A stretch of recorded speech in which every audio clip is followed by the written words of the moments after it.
Secretary General, after the meeting today with the foreign ministers, what you have heard, would that make you more comfortable or confident that Kharkiv will hold or withstand a Russian summer offensive? It has made me more confident that NATO allies are prepared to give the support, provide the support to Ukraine that they need to prevail and to stop the Russian invaders. Wars are by nature unpredictable, but what we have seen so far is that Russia has not been able to have any big breakthrough. They have made some marginal territorial gains, but they have paid a very high price. And now weapons and ammunition are coming in from NATO allies, and therefore I'm confident that Ukraine absolutely can prevail. And these weapons and ammunition, can they now hit Russian targets, even from places like United States and German weapons?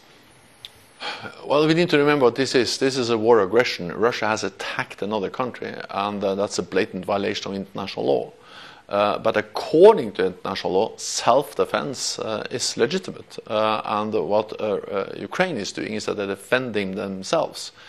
And the right of self-defense also includes the right to strike targets on the territory of the aggressor. And that's exactly what Ukraine must be able to do, not least in Kharkiv, because there the front line and the borderline is more or less the same. So therefore it will be very difficult if Ukrainians were forced to accept that artillery batteries, missile batteries or airstrikes or airfields on the Russian side were kind of safe for Russians because they were not able to use their weapons against them. But I welcome therefore that NATO allies have eased restrictions and have made it clear that of course, Ukraine has the right for self-defense. What about nuclear radars? Can you hit those in Russia? Well, I will not go into the details about exactly how Ukraine should conduct their self-defense operations, but it should be in line with international law, and it should be conducted in a responsible way. Turning to the eastern flank, obviously NATO has brigades, etc. there, but there's also worrying reports that there aren't any air defenses in the eastern flank. Is the eastern flank properly protected? NATO is able, capable, ready to protect all NATO allies. We have to remember that NATO is 50% of the world's military might, and we have many capabilities, and we have the United States, by far the strongest military power in the world. Then we have agreed new defense plans with increased ambitions because we live in a more dangerous world. So there is a need to invest more to meet those requirements flowing from or coming from the new defense plans. And that includes also investing more in air defense.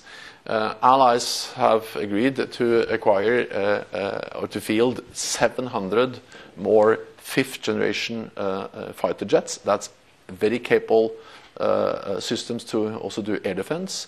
We have just, Germany and the United States have just, or Lockheed Martin has just agreed to build a new factory for Patriot missiles in Germany, and many other allies are ramping up production. So there will be more, and we are investing more, including air defense. Sure, there are plans, yes, but are there actually equipment to fill those plans, and will they be done anytime soon? That's the question. Well, allies, when they now are increasing defense investments, they are all, not least, investing in advanced air defense systems. And just over the last few years, we have doubled the number of allies spending 2% of GDP. Not many years ago, it was less than 10. In the latest report in February, we had 18 allies spending 2% of GDP on defense. And I expect that number to increase even further. And this reflects that allies are investing more, and they're investing more, and not least in air defense. Poland and other allies are now buying huge amounts of advanced air defense systems, and production is increasing. There will be, for instance, a new plant in Germany. There are other examples. Finally, on Georgia. You have seen that Georgia has enacted a foreign agent law. You saw recently now that there's a Chinese company investing in a very crucial port in Georgia. Is it time to scale down NATO-Georgia engagement? Are they still an aspirant country? Should they be? And should you scale down, for example, the NATO-Georgia comprehensive package that was agreed a few years ago. So, Georgia is a partner. I just visited Georgia, and it's important that we engage with the partner nations like Georgia. At the same time, the new law on foreign agent takes Georgia in the wrong direction, and therefore NATO allies and many other countries have expressed their concerns, and we need to ensure that the aspirations of the Georgian people to live in a democratic society is something which is met. But will this have any consequences specifically on NATO-Georgia relations? It has not been addressed, and our partnership is something which has broad support, but of course a part of a partnership is political dialogue, and part of that political dialogue is also then to raise concerns. So they remain an aspirant country, for example? Well, they have applied for membership. We have not yet granted them a membership action plan, but we have a partnership relationship with Georgia. Thank you very much. Thanks so much.